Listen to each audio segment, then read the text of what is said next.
dapat dikatakan bahwa Saigon adalah kota aturan, kota impian dan gairah. Dengan gedung pencakar langit, bangunan modern untuk membenamkan dan mempesona orang, tapi Anda masih bisa melihatnya di sini. Adalah orang biasa dan sehari-hari tinggal di gang-gang tua. Mereka berjuang untuk bertahan hidup. Dengan penghidupan tempat ini adalah sebuah kota. Selamat datang di stasiun bus barat. Berapa banyak uang? Paman, aku akan menikahimu ke 40.000. Pria yang tersenyum itu menjawab, pamanmu tidak punya uang. Dari sini ke stasiun bus terdekat. Harga gas naik akhir-akhir ini, Man. Aku memahamimu. 35.000 adalah perjalanan terakhir. Sepertinya kau sedang dalam perjalanan pulang. Masuk ke dalam mobil. Seorang pemuda yang tinggal di Saigon di mana dia sangat ingin menginjakkan kaki. Dari usia muda karena tidak kaya. Tapi ibunya telah berjuang untuk memberinya makan. Itu sulit. Tapi orang miskin tidak melepaskannya. Untuk keluarganya, itu macet selamanya. Beberapa waktu kemudian ibunya menjadi sangat sakit. Akhirnya dia memutuskan untuk berhenti kuliah di tahun kedua. Uang sepertinya yang menjauhkannya dari mimpinya. Itu yang membuatnya berjuang setiap hari. Sibuk mencari nafkah di kota yang jauh dari Han, dia sangat merindukan masa mudanya. Sekarang dia berusia 25 tahun dengan banyak pekerjaan. Suatu hari dia bisa menjadi pengemudi sepeda motor. Adalah pembawa barang siapa pelayan di restoran. Setiap hari, dia bergegas mengikuti pekerjaan untuk mencari nafkah. Dan dia perlahan melupakan impian hidupnya. Dia adalah seorang pemuda dengan ketampanan. Jadi orang-orang di sekitar semua orang menyukainya. Dan mudah untuk melihat langit-langit. Rambutnya ada di wajahnya setiap tahun. Pria itu sudah berwarna coklat. Sekarang diwarnai dengan intensitas lebih dari udara terik matahari kota, hanya alisnya. Tidak berubah pada bulan Mei, keluarga itu bangga dengan wajahnya. AI juga mengatakan bahwa itulah karakteristik orang dengan angka bahagia. Tapi sepertinya kakinya tidak pernah membantunya untuk bahagia. Seperti yang dikatakan semua orang. Ada bekas luka kecil di sisi alisnya. Bekas luka pertarungan lama dengan Cha di sekolah. Pria yang bertemu denganmu tidak tahu bagaimana menyapa. Dia mengabaikan, sepertinya aku tidak bisa melihatnya. Pria ini, orang tua saya miskin dan bahkan tidak tahu. Anda pikir itu bagus? Nama bagus Cha. Ketika dia selesai, dia menerima pukulan. Berjuang bolak-balik untuk sementara waktu. Orang yang sama pergi ke sekolah. Dengan wajah penuh luka, begitu saja bekas luka di wajahnya sampai sekarang. Dia tinggal di Saigon. Dengan kamar hanya 12 meter persegi di gang tua kelas pekerja. Ruangan dengan 4 dinding biru itu perlahan memudar. Ia menaruh kasur tipis cukup kecil untuk satu orang berada di bawah. Aset terbesarnya adalah sepeda motornya. Mobil ini dibeli olehnya dengan mencicil per bulan, itu juga mata pencahariannya. Pakaiannya tidak banyak, hanya beberapa kaos yang harus diganti setiap hari mungkin saja. Satu-satunya kemeja putih yang dia hargai taruh di pojok ini baju terbaru. Dia jarang berpakaian. Sejak hari saya tidak lagi pergi ke sekolah, dia membawanya tergantung di sudut sebagai kenangan untuk menunggu hari untuk dipakai lagi. Dia lelah setelah hari yang panjang. Berbaringlah di kasur yang rapuh dan lihat ke langit-langit. Dia menghela nafas lalu ia bangkit dan memakan kotak bekal yang diberikan pemiliknya. Kotak makan siang menjadi dingin sejak saat itu. Ia melihat ponsel lama, waktu menunjukkan pukul 11 malam. Pemilik memberinya kotak makan siang pada pukul 5 sore. Tapi sekarang dia tersentuh. Ini hari yang melelahkan. Tapi beruntung bagi seorang pengemudi motor seperti dia. Seharian dia bekerja sebagai pelayan di restoran. Dia menjadi tukang ojek. Ia tidak sempat memakan kotak bekalnya hari ini. Seperti biasa, ada banyak mobil.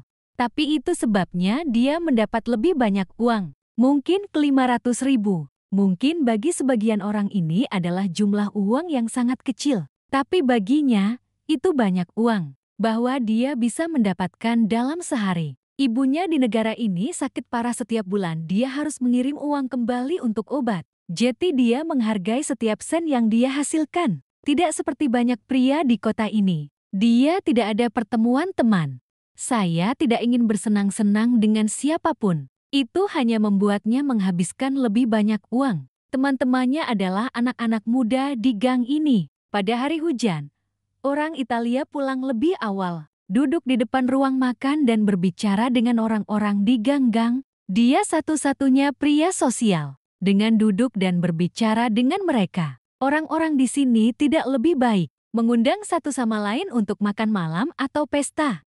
Setiap hari dalam hidupnya, itu saja. Di luar orang-orang di gang-gang yang jarang bicara, dia punya teman di dalam mobil, penumpang di belakang mobilnya. Terkadang saya berbicara dan berbicara dengannya, tapi seperti biasa ia pun tertawa dan berbincang dengan para tamunya. Ada pengunjung yang penasaran bertanya tentang profesinya. Dari mana kamu berasal? Itu sebabnya dia di Saigon. Pertanyaan sosial tampak begitu normal, tapi itu membuatnya sedih. Terlepas dari kesedihannya, dia menyimpannya di dalam hatinya dan tanggapi dengan main-main karena dia tahu dia berbagi kesedihannya. Mereka tidak bisa membantunya lagi. Mengapa dia lebih mengganggu mereka? Ada tamu yang sama menyedihkannya dengan dia, dan dia mengerti kesulitan mereka karena dia juga salah satunya. Ada hari-hari ketika penumpang melakukan perjalanan jauh. Diam tidak berani mengatakan apa-apa, tapi ada hari-hari ketika dia berbicara secara terbuka dengan tamu yang akrab. Begitulah cara dia mengenal lebih banyak cerita. Ada cerita tragis, ada juga cerita seru. Setiap hari dari dia. Ini semua serangkaian hari. Untuk mengumpulkan cerita menarik sehari-hari Saigon di malam hari sangat ramai, dan ramai ini adalah saat kebanyakan orang pergi keluar dan bersantai setelah hari kerja, tapi saat itulah dia mulai menghasilkan uang. Aku benci malam badai di Saigon, karena setiap kali dia melakukan itu, dia tinggal di rumah. Dia seharusnya membuat beberapa ratus lebih. Hari-hari dia lelah. Dia hanya ingin tinggal di satu tempat. Saya ingin Saigon hujan. Saigon sudah di bulan Juni, hujan sudah mulai, lebih hujan deras, dan tiba-tiba orang-orang hanya ingin berbaring diam di kasur tebal dan selimut hangat. Hujan membuatnya tidak dapat menghasilkan lebih banyak uang. Dia mengenakan jas hujan biru dan hitam. Cepat pulang. Setelah seharian bekerja keras, aku tidak makan nasi hari ini. Pemilik bertanya kapan dia tidak bisa membawa nasi. Biarkan saya pulang hari ini dan memasak mie untuk menghangatkan perut saya. Aku tidak sabar menunggu hujan berhenti dan kembali. Hujan ini panjang. Pulang lebih awal untuk tidur nyenyak. Dia tersenyum dan menyapa pemilik cantik itu dan masuk ke dalam mobil. Tang, pemiliknya akan memberinya buah. Namun mobilnya melaju pergi. Jalan Saigon meski hujan tapi tetap ramai mobil bonbon pergi dalam hujan, tidak takut hujan. Dia berpikir bahwa suatu hari dia akan memenangkan lotre dan mengubah hidupnya. Beli mobil seperti orang lain. Rintik hujan semakin panas, tetesan hujan mengenai wajahnya, membuatnya kesakitan. Itu tampak seperti jarum. Dia memutuskan untuk singgah di restoran Nem Phang. Dengan ekspresi bahwa lampu menyala, alih-alih mobil mengetuk. Setiap kali dia makan, katakan Tiu Nem Phang, makanan tampak sangat normal. Tapi dia jarang makan. Dia memesan semangkuk air panas. Rasanya tidak berbeda. Dengan mangkuknya mengetuk kepala penginapannya untuk orang cabul, itu masih benar. Ketika Anda makan, Anda tidak perlu memikirkan uang. Jati modnya juga lebih nyaman, dan anak dia bartender di atas gang, sama seperti dia. Hari hujan tidak bisa dijual. Jati tidak ada uang. Hujan di Saigon begitu deras dengan orang-orang yang hidup di jalanan seperti dia. Anakku suka hujan. Setiap kali hujan, ia berlari keluar ke halaman untuk mandi bersama teman-temannya. Tidak diragukan lagi ketika Anda dewasa, datang ke dalam kehidupan untuk mencari nafkah. Ia sangat membenci hujan. Dia benci hujan, bukan karena hujan di sini berbeda dengan hujan di kampung halamannya. Hujan masih tidak ada yang lain. Apakah dia membenci hujan? Karena dia bukan lagi anak yang riang dan tidak berpikir sup mie Nem Phang, tapi di hati koboi. Saya belum mengenal ibunya sepanjang hidupnya. Apakah Anda sudah makan seperti ini atau tidak? Dia menatap gadis-gadis yang lebih tua. Hujan di seberang jalan. Saya ingat ibunya di pedesaan. Dia mendorong dirinya sendiri. Dia lebih beruntung dari banyak orang. Dia beruntung dalam kesehatan dan masa mudanya. Dia beruntung memiliki pekerjaan yang harus dilakukan dan tempat tinggal. Tunawisma yang bersembunyi di tengah hujan lebih buruk darinya. Banyak kali dia tidak menderita dibandingkan dengan mereka. Dia bertanya-tanya tentang hati. Mengapa hidup harus begitu menyedihkan? Ada kehidupan yang bisa begitu miskin. Keluarganya juga salah satunya. Dan dia masih belum bisa mendapatkan jawabannya. Ibunya bekerja keras sepanjang hidupnya. Sampai usia tua dan kelemahan dia juga tidak mampu jaga ketiga ibu itu. Dia menyalahkan dirinya sendiri dan ironi takdir, namun tidak terlalu pesimis tentang kehidupan. Namun dalam hatinya ia selalu bertanya-tanya mengapa keluarganya harus menderita sepanjang hidupnya. Dia sudah memancing selama bertahun-tahun uang yang cukup untuk obat, kegiatan untuk dia dan keluarganya. Tidak peduli berapa banyak Anda menabung, tidak akan ada tabungan. Dia harus berjuang setiap hari dan tidak ada harapan lain. Hidupnya ini akan menjadi siklus hari mata pencaharian. Tidak peduli seberapa keras Anda mencoba. Ia kembali ke kamarnya dengan tubuh basah. Bahkan jika ada penutup jas hujan, dia berganti pakaian berbaring di kasurku yang rapuh dan memegang smartphone. Tapi itu anggap tua. Berselancar di berita, dia berselancar di media sosial. Dan lihatlah kehidupan jauh banyak orang. Dia tersenyum dan berharap. Meskipun aku tahu itu jauh setelah beberapa saat ia pun tertidur. Dia memimpikan seorang gadis datang, pegang tangannya dan tertawa. Rumah yang nyaman dengan anak-anak bermain-main, mereka berlari dan memanggilnya Mbak. Seluruh keluarga tertawa bahagia. Ibu anak-anak itu cantik dan lembut, bersandar di bahunya membangunkan mimpi. Ia terbangun oleh ketukan pintu sang pemilik. Ia membuka tubuhnya menuju pintu. Apa ada yang salah denganmu? Jam air sepertinya rusak. Biarkan saya memeriksa sedikit. Saya tidak mengemudi akhir pekan ini. Ya, karena saya tidur terlalu larut. Saya bangun terlambat, ucapnya dan melihat jam. Waktu menunjukkan pukul 8 pagi. Ya, lakukanlah. Tapi ingat untuk memperhatikan kesehatan Anda. Nona Hong sudah menunggumu. Aku akan kirimkan uangnya bulan ini, katanya dan mengeluarkan tagihan berharganya. Mari kita lihat bisnisnya bulan ini. Saya sudah di rumah musim hujan ini. Lalu kamu pergi. Mungkin saja hujan semalam memberinya gejala demam. Karena sudah lama dia tidak tidur jam segini di akhir pekan. Aku ingat mimpinya tadi. Ia menggilang untuk menyadarkan dirinya. Karena itulah yang tidak berani ia pikirkan. Saya tidak sabar pada usia ini, dia masih menderita. Beraninya kau berpikir tentang memiliki cinta. Satu-satunya hal yang penting adalah memiliki keluarga. Hal-hal yang jauh darinya. Tapi sebelum sekarang dia tidak pernah berani berbicara dengan gadis manapun. Bahkan jika dia benar-benar menyukai mereka. Karena dia pikir keluarganya dan dirinya sendiri belum mampu hadir. Tidak ada alasan untuk lebih menderita. Ini adalah seorang gadis. Dia ingat saat dia pergi ke sekolah. Dia juga terlihat tampan. Beberapa dari Anda juga mengejarnya. Tapi dia tidak terlihat karena dia bukan penggila kecantikan. Sampai tahun-tahun terakhir sekolah menengah, ia mulai rindu dan memperhatikan seseorang. Sayang, maukah kamu datang ke kelas bersama kami? Besok bertanya padanya. Saya punya pekerjaan, pergi dengan semua orang. Bik Sugyok, seorang gadis kecantikan pedesaan dengan senyum menawan, buat dia ingat. Dia selalu peduli dan menyemangatimu. Tapi siapa yang berani berbicara denganmu? Karena dia tahu. Aku tidak bisa berkencan denganmu seperti pria lain.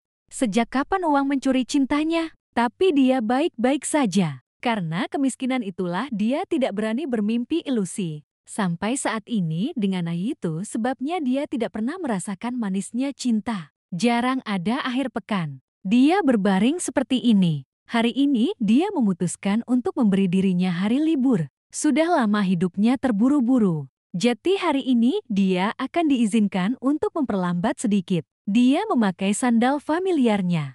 Pergi ke ujung gang untuk mendapatkan sesuatu untuk dimasukkan ke dalam perut Anda. Beli sendiri obat flu. Untuk memiliki kekuatan untuk pergi bekerja besok dia menarik bubur panas yang familiar. Nenek saya hampir 70 tahun. Pria yang dia panggil dengan nama tersayangnya adalah Mama. Beri saya panci penuh dan saya akan memberikannya kepada Anda. Saya tidak pergi bekerja hari ini, saya menjadi hal lama ini. Makan sarapan itu.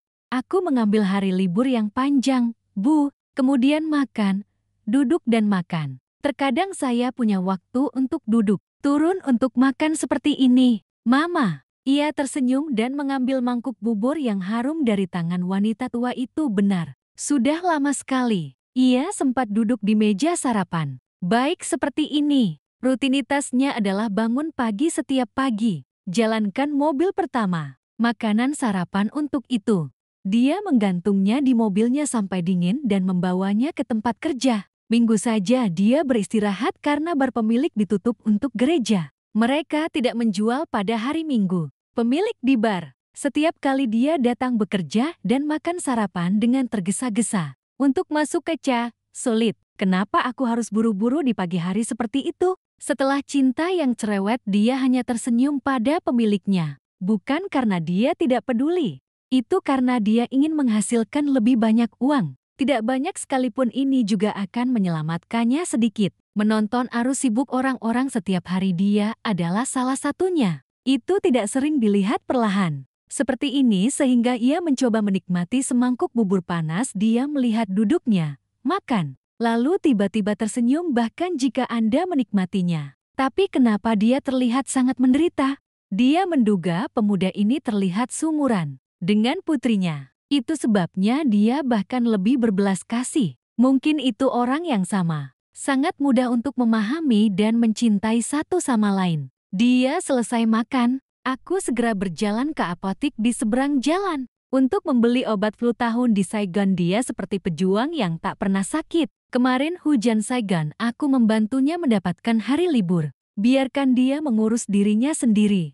Ia kembali ke kamar kecilnya, tapi berbaring dan lihat 4 dinding kosong. Dia menertawakan dirinya sendiri. Dia seperti orang tua di kota, tidak ada teman. Dia tidak bermain seperti orang seusianya. Matanya mulai redup. Mungkin saja pil membuatnya lebih mudah untuk tertidur. Dia bermimpi lagi. Mimpi mungkin normal bagi banyak orang, tapi baginya itu langka. Itu gadis yang sama dan keluarganya muncul dalam mimpinya.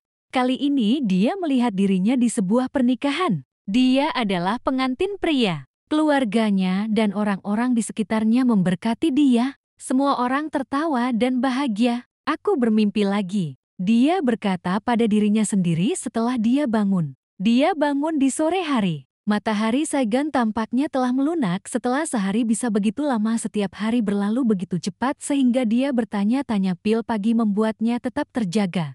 Dia memutuskan untuk membawa kudanya ke taman angin dan temukan sesuatu untuk dimasukkan ke dalam perut. Dia sering makan melalui speaker. Jadi saya tidak tahu harus makan apa. Ketika ada begitu banyak waktu seperti ini, sama seperti kebiasaan lama. Dia membeli sendiri sepotong roti dan berkendara ke taman terdekat alih-alih duduk di dalam mobil seperti biasa. Hari ini ia memutuskan untuk memarkirkan mobilnya di parkiran dan kemudian masuk ke dalam taman. Biasanya hanya di luar. Dia tidak tahu ada juga pemandangan yang begitu damai di dalamnya. Mungkin itu sebabnya begitu banyak orang datang ke sini. Rumput hijau pecah rindangnya, dahan pohon mengulurkan tangan menutupi langit. Itu membuat orang merasa baik. Tidak sepanas dan secerah jalan raya. Ia duduk di bangku dan menyeruput roti di tangannya. Dari hari Saigon hingga saat ini mungkin roti adalah favoritnya. Ini cepat,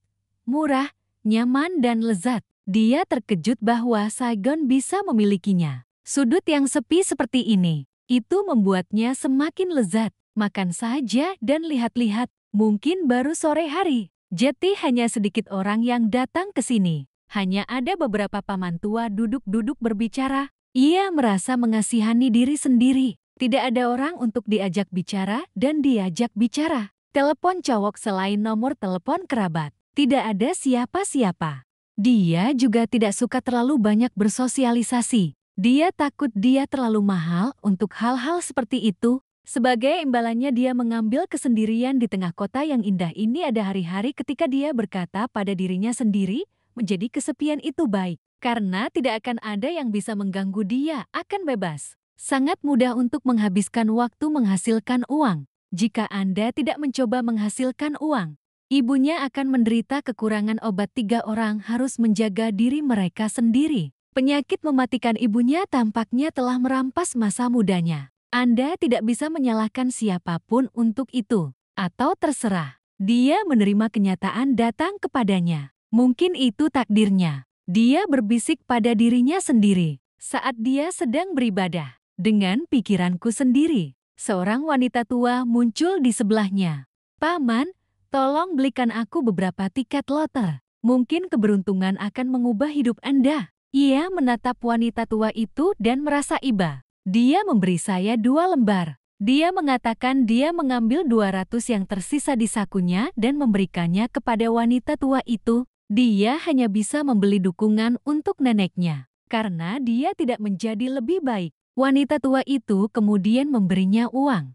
Dan cepat pergi lihat tiket loter 2 kata meski tidak banyak harapan. Tapi saya masih berharap saya memiliki kesempatan untuk mengubah hidup saya. Seperti yang dikatakan wanita tua itu. Pemuda ini, saksikan berikut ini. Dia wanita miskin. Seorang pria paruh baya datang dan memberitahunya perutmu sudah cukup. Dia selalu kekurangan uang. Dia mengajukan pertanyaan. Bukan hanya aku.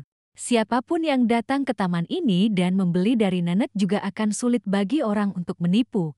Kawan, saya melihat dia juga miskin. Tapi Anda akan terbiasa dengan uang kertas tambahan dengan gigi Anda? Itu tidak mungkin. Keempat pria itu tidak tahu harus berkata apa. Ini sulit. Itu akan membuat orang bisa melakukan apa saja. Untuk mendapatkan koin atau potongan nasi untuk dimakan sepanjang hari setelah bertahun-tahun di Saigon. Dia juga melihatnya. Saya bertemu dengan bos baik yang membayarnya dengan baik. Memiliki sepeda motor untuk menghasilkan lebih banyak uang untuknya ini adalah hal-hal beruntung yang dia miliki di Saigon. Hal yang sangat normal. Tapi bantu dia. Mereka bisa melakukan lebih dari yang kurang beruntung. Di luar Kia angin mengalir melalui pepohonan dan mengeluarkan suara gemerisik. Suara itu membuatnya merasa damai. Suara itu membuatnya rindu rumah. Ia mencabut ponsel dari sakunya. Telepon kembali untuk ibu. "Ibu, dengarkan aku." Suara lembut ibunya menggema di kepala kambing di sana. "Apakah Anda makan sesuatu? Apa kabar?" "Saya makan nasi." "Sudah makan belum?" "Ayah sedang keluar di lapangan. Hari ini ayah saya memotong nasi untuk ladangnya 7. Ingatlah untuk makan dengan baik dan tetap sehat. Sudah kubilang jangan terlalu banyak. Istirahat untuk merawat Cho. Jika dia bisa membantumu, jangan khawatir. Kamu kuat." Memiliki ibu tua yang lemah ini tidak membantu ibu. Jangan bilang begitu. Misi ibuku sekarang adalah untuk beristirahat dan memulihkan diri. Jadilah sehat. "Ibu, aku tahu. Akan kututup. Aku akan istirahat." Cukup lama ia berpikir. Saya memutuskan untuk mendapatkan beberapa mobil lagi. Penumpang sebelum kembali. Laju kehidupan normal membawanya kembali. Ia tidak sempat berpikir lagi. Saya tidak tahu apakah obatnya bekerja. Atau kemauan yang membantunya tidak pernah lelah. Dia mengemudi kembali sampai jam 9 malam. Ia membeli makan siang sebentar di pinggir jalan dan pergi beristirahat. Untuk memulai minggu baru depan sama seperti hari pertama dalam seminggu. Alarm berbunyi, dia mulai terjun ke dalam laju kehidupan yang cepat. Pagi-pagi sekali ada banyak tamu yang terburu-buru. Lantas ia berusaha ke sana secepat mungkin. Tepat pada waktunya harinya telah berlalu. Ia sampai di kamarnya pukul 10 malam. Tidak berbeda dengan hari-hari sebelumnya. Ia memasukkan tangannya ke dalam saku. Dia mengeluarkan 2 tiket lotre yang dia beli kemarin. Hidupnya seperti yang dia pikir tidak beruntung. Ia menunduk menatap layar ponsel. Kemudian saya menyadari bahwa saya telah menemukan tanggal yang salah dengan tiket di tangan saya. Ketika dia memeriksa, dia menemukan sesuatu yang tidak biasa. Dia ingat dia baru saja membeli tiket loter kemarin. Namun tanggal di atas adalah tiket loter dari 2 hari yang lalu. Ia teringat kata-kata pemuda itu. Aku memberitahunya di taman. Dia dibodohi seperti orang lain. Dosa karena tidak peduli dengan hari. Siapa yang tahu waktu? Mungkin dia baru menyadari hari apa itu. Dia tidak kebiasaan melihat teman kencan. Karena waktu baginya adalah serangkaian hari. Lingkaran yang sama. Dia tidak peduli hari apa dalam sebulan ini. Karena jika Anda memperhatikan itu tidak lebih berguna untuk hidupnya. Dia tidak menyalahkan wanita itu karena selingkuh. Mungkin karena dia sangat miskin. Jika Anda membelinya pada hari yang tepat, Anda mungkin tidak akan membelinya. Ucapnya dalam hati bahwa tiba-tiba blok apartemennya terputus, semuanya menjadi gelap. Seperti biasa beberapa hari lalu, akan ada pemadaman mendadak di apartemennya. Dia juga sudah terbiasa. Orang-orang di lingkungan sudah terbiasa dengan ini. Jadi mereka sudah menyiapkan penggemar bertenaga baterai. Dan dia sama seperti biasanya. Buka pintu agar angin masuk ke dalam ruangan. Karena dia laki-laki, dia tidak takut kehilangan apapun. Saigon malam ini tidak hujan dan lebih panas dari biasanya. Dia mulai berkeringat. Itu membuatnya tidak bisa tidur. Duduk ia berjalan ke pintu beberapa meter jauhnya. Duduk dan lihat ke langit. Langit malam kota itu gelap gulita. Tidak ada bulan atau bintang. Ini seperti hidupnya. Pemuda di seberang ruangan juga duduk. Memegang sebatang rokok di tangannya dan mengajaknya ini rokok. Paman, aku tahu kamu tidak merokok. Dia dengan tenang menjawab, aku bosan denganmu. Sungguh pemuda tanpa alkohol dan rokok itu menyia-nyiakan bagian dari masa mudamu. Saya tidak bisa menggunakannya karena saya takut saya akan kecanduan. Ini akan menghabiskan sejumlah uang. Anda hanya khawatir tentang pergi bekerja. Matikan kegelapan. Itu tidak membuat paman saya kaya. Saya masih harus menyewa kamar tua. Listrik bolak-balik seperti ini. Mengapa Anda perlu khawatir tentang banyak hal? Haruskah saya menghemat uang atau sesuatu? Kau bermimpi melakukan sesuatu saat itu? Aku tidak belajar sebaik orang lain. Berani bermimpi. Seperti yang saya katakan, seperempat dunia. Orang yang tak punya mimpi. Kau tak perlu belajar untuk bermimpi. Kakakmu tidak kuliah seperti orang lain. Saya bermimpi menjadi aktor seperti biasa. Siapa yang punya suami untuk mengambil peran buruk ini seumur hidup? Ia tersenyum mendengar candaan tetangganya itu. Mungkin karena terlalu fokus mencari uang, penyembuhan dan penghidupan ibu bahwa dia telah lupa dia juga bermimpi. Hari-hari sekolah ia bermimpi menjadi seorang dokter, bukan karena aku sakit atau apa. Dia hanya mengetahuinya secara tidak sadar. Dia memiliki keinginan untuk menjadi dokter yang baik. Dia ingin memakai warna putih. Dia sangat mengagumi dokter di matanya. Mimpi itu datang begitu dekat ketika dia masuk sekolah kedokteran. Tapi jauh ketika keluarganya tidak mampu membayar uang sekolah tampaknya menjadi jumlah uang yang sangat besar. Sejak hari ibunya sakit, dia tidak bisa egois menghasilkan uang untuk dirinya sendiri. Jadi orang uang diperoleh, saya harus minum obat untuk ibu saya. Jadi, impian pria itu cepat lenyap beberapa tahun pertama ketika saya berhenti belajar. Dia bilang dia akan mencoba menghasilkan banyak uang, cukup uang untuk keluarga, dan menjaga dirinya sendiri untuk studinya tapi mencari nafkah di Saigon pada usia 20 tanpa gelar. Ini tidak semudah yang dia pikirkan. Setelah 2 tahun dia menerima kebenaran dan melepaskan keinginannya untuk belajar lagi. Lepaskan impian Anda menjadi seorang dokter. Apartemen pria itu memiliki listrik kembali. Percakapan pria itu dengan pemuda di kamar seberang. Itu juga berakhir dengan cepat. Dia kembali ke dalam. Letakkan punggung Anda di atas kasur yang sudah dikenal. Meskipun ada kipas listrik yang membuatnya keren, tapi aku tidak tahu kenapa dia berbaring sepanjang malam. Ia pura-pura memejamkan mata dan beristirahat. Memiliki kekuatan yang cukup untuk keesokan paginya, tapi aku tidak tahu kenapa. Bahwa pikirannya begitu waspada membuatnya tak nyaman. Meski mataku masih terpejam selamanya dengan pikiran. Dia juga tidur sebentar, pada waktu yang tepat untuk pergi tidur. Kemudian alarmnya berbunyi lagi. Anda tidak bisa kehilangan tamu yang Anda kenal. Pria di pagi hari. Dia terbangun dengan mata gelap. Tidak cukup tidur. Dia dengan murah hati membeli secangkir kopi untuk dirinya sendiri hari ini. Untuk mendapatkan kewarasan, aku menangkap wajahnya berjalan ke bar. Pemilik tertarik untuk bertanya, mengapa Anda terlihat seperti Anda memiliki 2 mata gelap? Aku kurang tidur tadi malam. Saya bangun pagi-pagi dan mengemudi, kan? Jika Anda kurang tidur, tidurlah lebih banyak. Aku merasa sangat kasihan padamu. Aku bangun pagi-pagi dan berlari pulang larut malam. Lebih mahal untuk melakukan itu sampai Anda sakit. Anda sehat seperti kuda, yakinlah. Terkadang anjing sakit. Jangan subjektif. Aku tahu.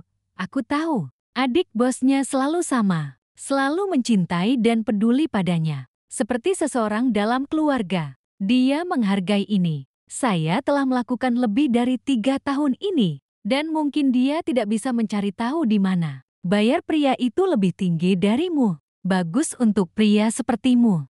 Harinya berlalu begitu cepat. Saigon terus hujan hari ini, hentikan hujan selama sehari. Tuhan memberinya istirahat. Malam ini hujan deras ini menyebabkan semua kendaraan melambat. Di perjalanan pulang, biasanya dia pulang kerja. Berhenti di lampu merah yang familiar. Dia menatap bocah yang meringkuk itu. Di bawah atap anak laki-laki yang biasa dia lihat di pagi hari. Setiap pagi saat penumpang lewat, mereka semua melihat anak laki-laki itu duduk dengan sekeranjang buah. Mungkin karena hujan dan tidak terjual habis, jadi dia masih duduk di sana. Tiba-tiba ada keharuan di hatinya. Dia berhenti di atap untuk berlindung dari hujan bersama bocah itu. Ia memandang lekat bocah itu cukup lama. Seorang anak laki-laki tampan tapi bau terlihat dingin karena kedinginan. Mungkin juga karena hidup. Mungkin sedang hujan. Dan dia tidak terlihat seperti orang yang akan membeli buah. Jadi anak itu bahkan tidak menyapa. Dia melihat itu dan angkat bicara. Berapa harga jual tas? 20 dan 5 tas yang Anda ambil. Apakah Anda memiliki jas hujan? Dia berkata, berikan anak itu uang. Mengapa Anda membeli begitu banyak? Orang yang Anda beli ini penasaran. Saya tidak bisa menjual semuanya di rumah. Anda tidak punya rumah. Suara anak itu sedikit sedih. Di mana kau biasanya? Aku tidur di kuil. Anda tidak punya keluarga. Dia ragu-ragu dan bertanya pada anak itu. Aku tinggal bersamamu dan kakekku meninggal. Hatinya mencelos saat mendengar ucapan cowok itu. Di usia muda, dia harus mencari nafkah sendiri. Jangan mencuri buku ke sekolah. Tidak dirawat seperti anak lainnya. Biarkan aku membawamu kembali ke kuil. Aku ingin kau pulang saat hujan berhenti. Ia merasa tidak berani membuka diri. Ia tertawa melihat jas hujannya dan memberikannya pada bocah itu. Ambil jas hujan Anda dan gunakan untuk memiliki hujan. Tiba-tiba memiliki sesuatu yang menutupi dingin berpakaian seperti ini. Saya tidak bisa menerimanya. Saya tidak bisa menerimanya. Anak laki-laki dengan sopan menolak. Aku orang dewasa yang tak takut hujan. Ambillah, jangan takut, dia berteriak ke tangan anak itu jas hujannya dan berkata, orang dewasa tidak takut hujan. Angin sal cowok itu bertanya tanpa sadar saat dia selesai berbicara. Sebenarnya, itu bukan tidak takut, tapi karena Anda tahan, Anda tidak takut. Saya bisa menerimanya juga. Saya merasa sangat kecil dan mulut saya sangat kecil. Jika Anda tidak mengambilnya, Anda duduk di sini dan berlindung dari hujan. Ia duduk di teras bersama bocah itu. Orang menggigil karena kedinginan. Cowok itu juga menatapnya. Dan kemudian lihat mobil-mobil yang melaju di tengah hujan. Mungkin dia merasa kesepian. Karena pria saya juga salah satu orang yang kesepian di kota ini. Jadi dia mengerti. Tapi ini terjadi pada seorang anak laki-laki. Ini benar-benar terlihat sangat menyakitkan. Dia memperhatikan ketika dia punya uang. Tidak cukup memiliki semuanya. Tapi tanpa uang, tidak ada yang mungkin.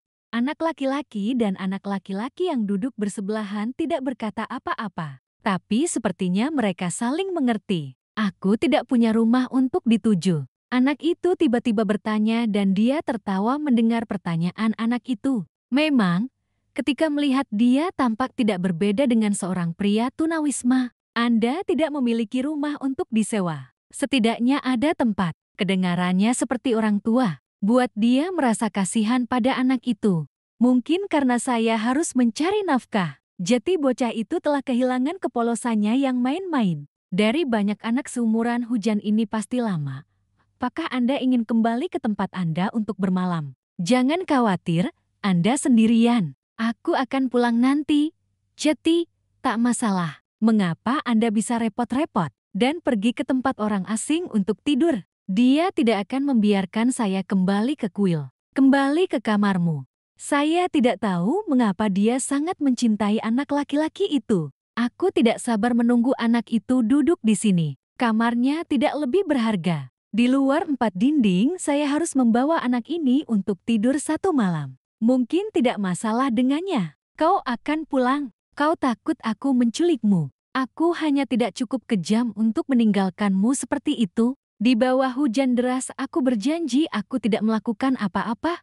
Nak, tapi kau duduk di tengah hujan seperti ini. Aku yakin itu akan terjadi. Jika Anda tidak keberatan, biarkan saya kembali ke kuil. Aku tidak akan naik ongkos taksi, aku janji. Anak itu menatapku sejenak. Dia kemudian setuju untuk membiarkannya kembali ke kuil. Ia memakai kembali jas hujannya. Biarkan anak itu masuk ke dalam. Lalu lari, mengikuti instruksi anak itu.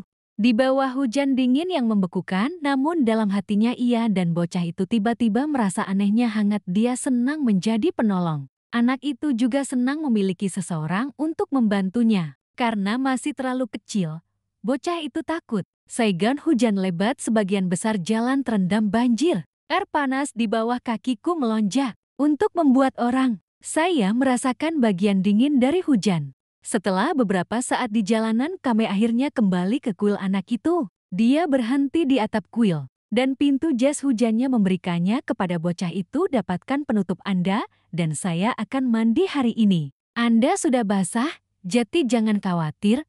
Ambil saja. Setelah selesai, ia pergi dengan cepat, membuat bocah itu kebingungan. Saya belum bisa mengirim terima kasih. Pria itu berlari pulang di tengah derasnya hujan. Secara inheren dia juga terbiasa mengemudi pada hari-hari hujan. Tapi hari ini hujan itu palsu, dia harus menggunakan satu tangan untuk menutupi matanya. Kembali ke rumah, ia melihat kantong-kantong buah yang baru saja dibelinya dengan senang hati. Dia tiba-tiba tersenyum. Aku ingin membantu anak itu sedikit, karena dia melihat anak ini sudah ada sejak lama, tapi dia tidak bisa menahannya. Kau pasti sibuk mengangkut penumpang. Dia tidak punya banyak uang. Ini sama sulitnya dengan siapapun. Tapi setiap kali saya melihat anak-anak kecil ini berjuang, terlahir seperti itu membuatnya sangat terluka. Jika dia punya lebih banyak, dia akan membantu lebih banyak. Tapi dia hanya punya begitu banyak. Orang kering dan menikmati buah yang dijual bocah itu kepadanya. Manisnya potongan jamu biji membuatnya mengangguk puas. Setelah malam hujan, dia tidur lebih nyenyak. Bangun dengan wajah yang lebih segar dibandingkan dengan kemarin. Ia mulai menunggu tamu yang dikenalnya. Setiap pagi, anehnya, dia tidak melihat bocah itu pagi ini. Ada banyak pertanyaan di hati saya, tapi dia juga tidak bisa berbuat lebih. Anda harus terus hidup untuk hidup Anda. Ada yang harus kututup sore ini. Pulanglah dan istirahatlah. Jangan bekerja terlalu keras, jawab pria yang tersenyum itu. Aku tahu kau mengkhawatirkanku selamanya.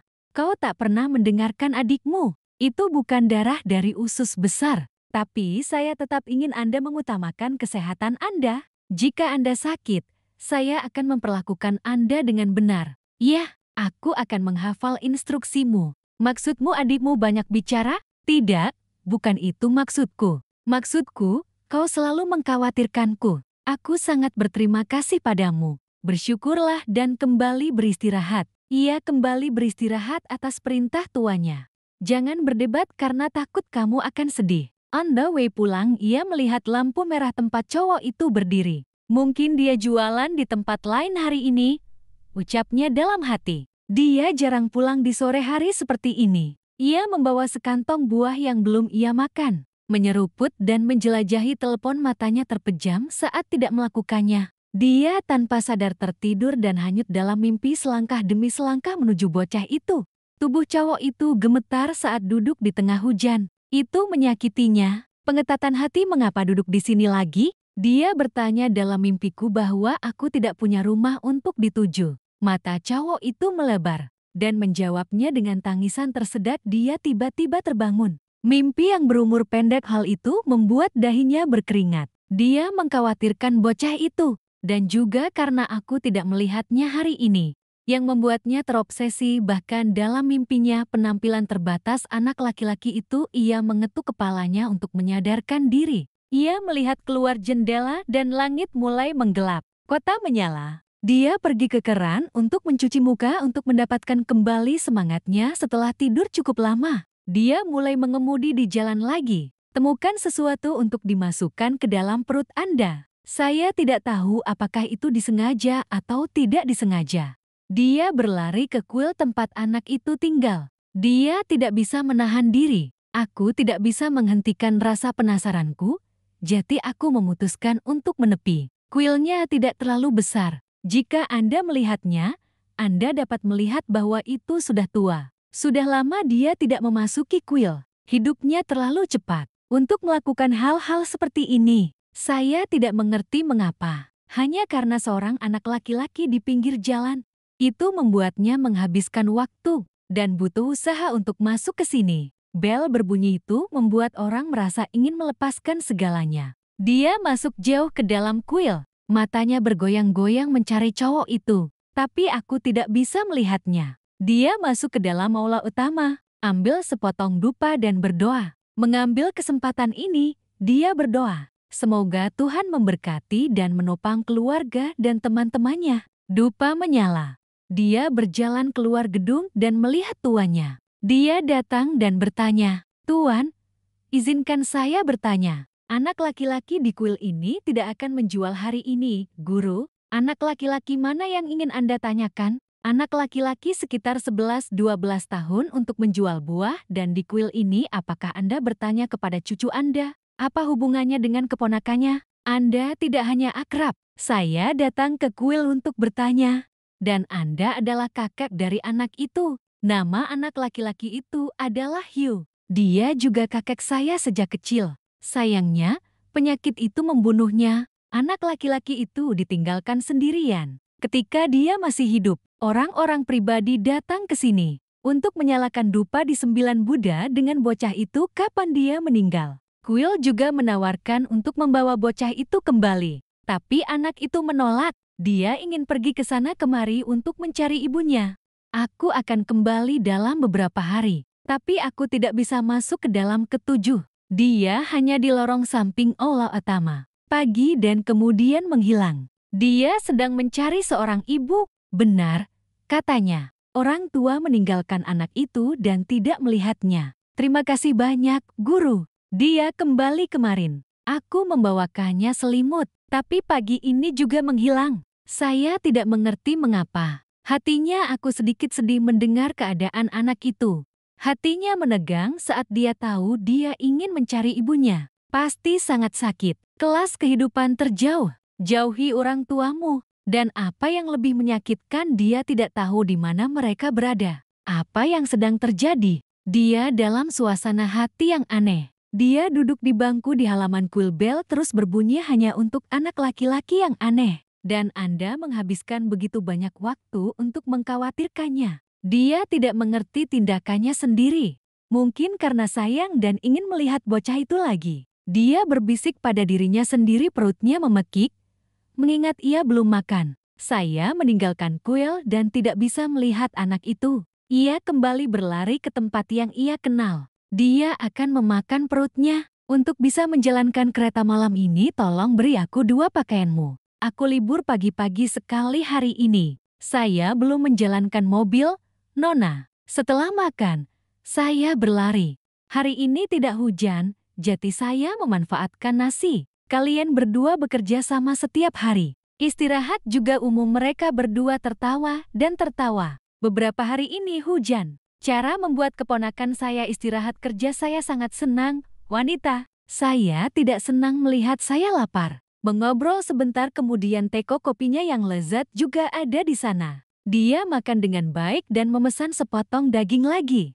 Dia makan terlambat hari ini dan lebih lapar dari biasanya. Lebih enak makan daripada perut kenyang. Ia mulai terjun ke dalam kehidupan malamnya yang familiar. Pria yang mengemudi di dekat taman hiburan halte bus mudah untuk memiliki tamu. Dia menerima tamu hari ini. Saya seorang siswa sekolah menengah. Anak-anak harus belajar lebih banyak dari yang dia kira. Mereka belajar siang dan malam. Dan tamunya tidak seusianya.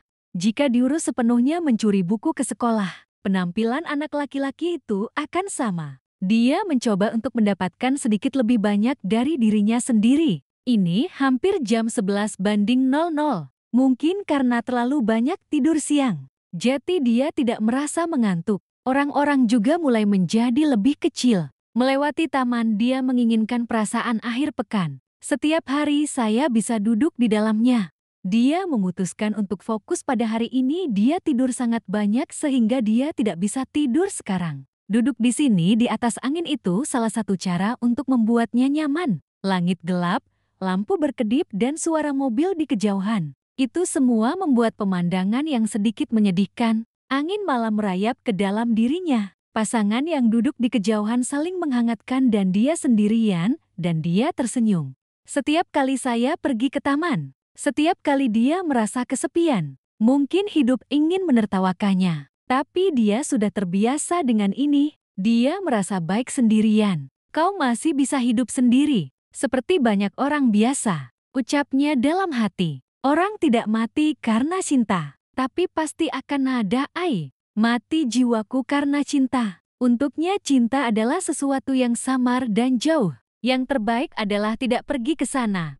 Foto anak laki-laki itu muncul lagi di benaknya. Mungkin karena aku terlalu berbelas kasih padanya. Bahwa dia tidak bisa yakin untuk pertama kalinya dalam hidupku dia didominasi oleh emosi dan minat pada orang asing. Dia bukan keluarga. Dia tidak punya kata-kata untuk dijelaskan. Mungkin karena anak itu sendirian. Dan dia sama di tanah perkotaan ini. Harus memahami perasaan kasar anak laki-laki itu sangat kecil dan tidak punya tempat tinggal. Dia hanya ingin melihat bocah itu lagi. Dia ingin mengadopsi anak itu. Meskipun dia tidak punya banyak uang, tapi kau bisa membuatnya makan bersamamu. Pikiran itu melintas di benaknya. Berbagi ruang tidur dan makanan dengan anak itu tidak masalah baginya. Jika Anda lebih beruntung nanti, dia akan menyekolahkan bocah itu. Ia dikejutkan dengan rencana dan berpikir di kepalaku jika dipikir-pikir, ini sudah larut. Ia kembali ke kamar familiarnya. On the way pulang tak lupa ia melihat lampu merah. Di mana dia masih berdiri. Hei, man, di mana jiwamu mengemudi? Mau mati? Seorang pemuda seusianya berteriak ketika dia hampir menabrak mobilnya di tiang lampu merah yang familiar waktu berlalu tanpa menunggu. Dia masih seperti itu, masih belum pulih dari kehidupan. Hanya ada satu hal yang berbeda dari biasanya. Dia lebih sering pergi ke kuil. Kuil yang ia harap akan bertemu dengan bocah itu lagi. Tapi dari kontak pertama itu, dia tidak pernah melihatnya lagi. Ironisnya, pada hari-hari ketika tidak ada apa-apa, dia melihat anak itu. Setelah hari itu, mereka tidak bisa lagi dilihat. Lama-lama ia tidak banyak berpikir. Katakan pada diri sendiri bahwa anak itu telah pergi ke tempat lain. Lebih baik atau lebih beruntung bertemu ibumu. Melalui musim hujan terus-menerus Saigon kembali ke musim yang cerah, tidak ada lagi malam hujan. Itu sebabnya dia mencari nafkah. Setelah hari-hari biasa untuk berdoa dan fokus di mana 9 Buddha, kondisi ibunya tampaknya sudah membaik. Dia bersuka cita dan berterima kasih kepada atasannya. Itu memberinya pandangan yang lebih baik tentang masa depan. Dia juga membayar mobil itu. Itu sebabnya ada sedikit uang tambahan. Awas hidupnya dipenuhi dengan cahaya, tidak gelap seperti sebelumnya. Meski tidak harus perubahan besar, tapi ada sedikit kelebihan. Baginya itu adalah kesenangan. Dia membelikan ibunya smartphone, bukan kehidupan terbaru. Tapi Anda bisa memanggil gambar. Biarkan dia berbicara dengan ibunya. Tetapi bahkan jika ada sedikit lebih dari itu, dia mempertahankan kebiasaan lamanya. Makan tetap ekonomis. Hidangan familiarnya sama seperti sebelumnya. Itu masih roti. Saya masih mengetik. Mangkuk bubur dan kotak makan siang dari tempatnya bekerja. Jika tiba-tiba pemiliknya tutup, dia tidak tahu harus makan apa lagi. Mungkin dengan banyak orang, hidupnya membosankan dan membosankan. Seperti yang dikatakan tetangganya di blog itu, dia menyia-nyiakan masa muda dan mudanya. Tapi masa muda dan mudanya tidak bisa berbuat apa-apa lagi. Dan dia senang dengan apa yang dia lakukan. Dia adalah putra dari salah satu keluarga. Tapi yang perlu dia lakukan lebih dari itu. Sejak hari ada sedikit lebih banyak keluarga. Dan dia mulai berpikir untuk kembali ke sekolah. Dia perlahan mengingat mimpinya sendiri. Ada harapan untuk masa depan. Ada keinginan. Diam-diam memasak di kepalanya. Orang itu datang ke dekat universitas untuk menjemput para tamu. Inilah yang biasa dia hindari. Karena takut merasa sedih. Jadi dia tidak ingin berlari di dekat sekolah sepanjang waktu. Saya tidak ingin melihat apa yang orang lakukan, mimpi, dan sementara dia berjuang mencari nafkah. Mungkin waktu sudah membuatnya berpikir lebih jernih dan lebih kuat. Dia tidak lagi merasa seperti hari-hari lainnya. Jeti sekarang inilah motivasi dan harapannya. Dia mulai belajar lagi pada usia 30 tahun. Akhir-akhir ini, dia berbicara tentang hidupnya dengan para tamu. Saya tidak mengerti mengapa. Mungkin keinginannya sedang dibangun. Dan sinar harapan mulai berkelebat dalam hidup dia tidak lagi sama seperti sebelumnya. Tidak lagi memadamkan harapan dan kamu sedih tentang hidupku. Semangat itulah yang membantunya melewati hari-hari intrik. Melahirkan lebih mudah. Ia mulai membaca buku-buku itu lagi. Di tahun pertama sekolahnya, buku-buku itu disembunyikan untuk waktu yang lama. Hari-hari tanpa tamu. Dia membacanya. Karena hari dia mulai mendaftar semakin dekat. Pemiliknya senang melihatnya seperti itu. Dia bukan lagi karyawan resmi Anda. Sebaliknya, dia akan menjadi pekerja per jam. Saya akan mencoba mengatur waktu. Batasi mengemudi tetapi miliki kekuatan untuk pembelajaran Anda. Aku tahu, tapi aku tidak khawatir. Saya tidak menyimpan cukup uang untuk kembali ke sekolah. Mungkin keesokan paginya baik-baik saja. Itu dia. Menunggu waktu yang cepat. Pada usia ini, belajar dan melakukan bukanlah hal yang mudah. Jeti, cobalah. Terima kasih banyak. Saya senang mendengar Anda menyimpan cukup uang dan berencana untuk kembali ke sekolah. Langit tidak pernah sama. Apakah Anda melihatnya? Saya tidak berpikir saya akan menabung untuk itu juga. Pergi dan kembali ke sekolah, tapi juga beruntung. Penyakit ibuku lebih baik. Saya juga menghasilkan lebih banyak uang.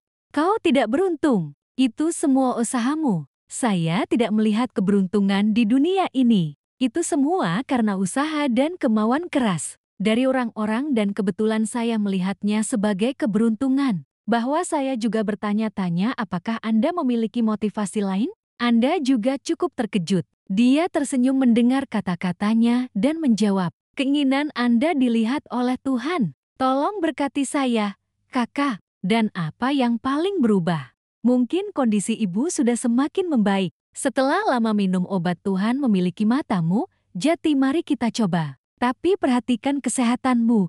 Loh, Chan mengatakan apa yang akan dikatakan bos. Ia kembali ke motor seperti biasa. Dia membawa penumpang. Tiba-tiba aku melihat bayangan yang familiar. Ia mencoba mengalihkan pandangan. Tapi kemudian saya menyadari itu bukan dia. Cowok itu seperti kenangan akan dirinya saat bersembunyi. Membuatnya bertanya-tanya. Aku sangat peduli dengan bocah itu. Menyelesaikan mobil terakhir hari itu. Dia sedang dalam perjalanan pulang ketika tiba-tiba hujan turun. Anehnya, ini bulan hujan. Tiba-tiba ada hujan yang begitu tiba-tiba. Baru hari ini, dia mengeluarkan jas hujannya dari bagasi. Saya pikir itu sudah lewat bulan hujan. Jeti, dia mendorong jaketnya yang rapuh masuk ke bagasi dan ambil jas hujan Anda dan pergi keluar.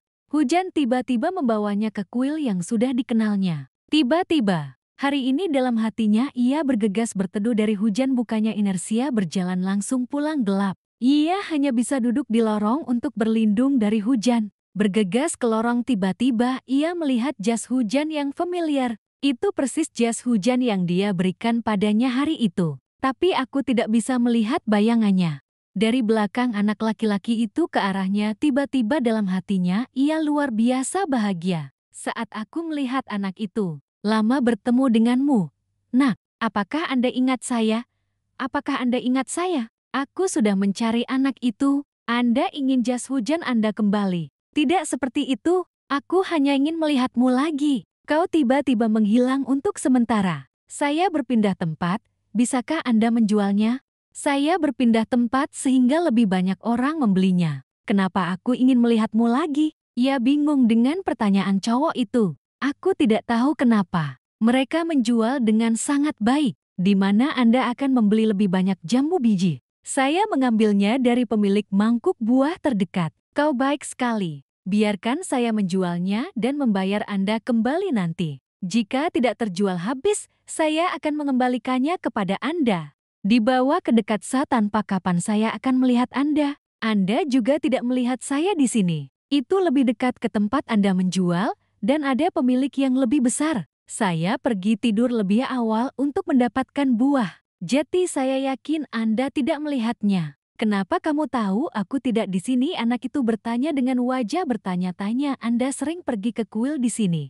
Pria dan anak laki-laki berbicara seperti orang dekat untuk waktu yang lama. Hujan juga berhenti. Anak laki-laki dan anak laki-laki itu harus putus. Ia berjalan beberapa langkah dan balik bertanya, "Anda ingat kembali ke sini untuk tidur? Terkadang saya akan datang."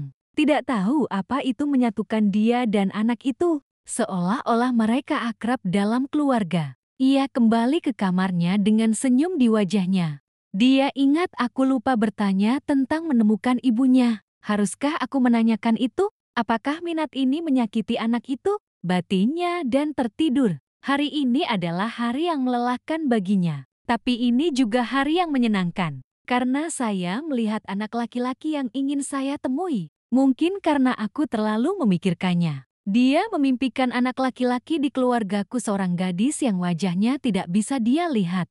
Dan anak-anak berkumpul di sekitarnya, di antara mereka adalah anak laki-laki. Alarm kembali berbunyi untuk membangunkannya. Dia tersenyum pada mimpi jalannya sendiri, impian untuk kuliah semakin dekat. Tapi impian sebuah keluarga jauh. Hari seorang pria penuh dengan pekerjaan. Tidak ada gadis di sekitar. Dan jika dia melakukannya, dia tidak akan memulai hubungan dengan gadis manapun. Sama seperti saat dia masih sekolah.